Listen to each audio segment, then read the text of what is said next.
when Tony Khan brought CM Punk into AEW, he still had that mystique, the pipe bomb mystique. He was this character that stood up to the man and then walked away. And there's a rebel or rebellious quality in that character that I think the average American admires. So Punk had this mystique, and this still had his fan base, and Tony Khan was able to take advantage of that. And over a very short period of time, that mystique began to just dissipate. It was like letting the air out of the balloon a little bit more each and every week. And you look at, CM Punk came in and, great ratings. And then literally the next week started in a free fall back down to pre-Punk levels. Mm-hmm. You look at where AEW is in terms of week-to-week ratings, which is the only thing we can have to measure that's public, because the financial information is all private. We don't really hear anything about the real financial information. We just get the top line stuff. But, ratings are is the data that we have that we can go, oh, okay, this is where this product is going. Flatline.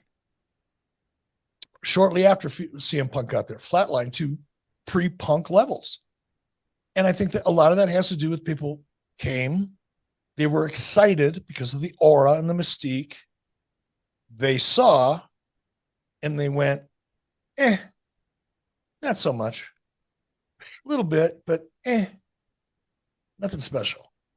And then for Punk to conduct himself in the manner in which he did, I think left a bad taste in not only the fans' mouths, but why would anybody want to hire a guy that's willing to live publicly disparage the guy that's writing him a check every week? And he's right next to him.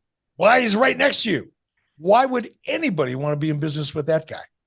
Like, for example, that's a good, I agree with you. But what if, let's go back to WCW. Like, what if you were sitting there next to Macho Man and he starts going off? How do you shut that down?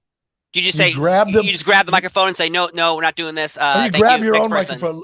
Look, Tony's not a physical guy. Tony Khan is, whatever. And I'm not suggesting that physicality on anybody's part would have been the solution at that point. But in terms of taking control of the situation, I'm not going to say what Tony should have done. I'll say what I would have done, what I think I would have done. You never really know until you're in that spot. Well, because that's going to be talked about forever. But, Tony had a mic. He had his own mic.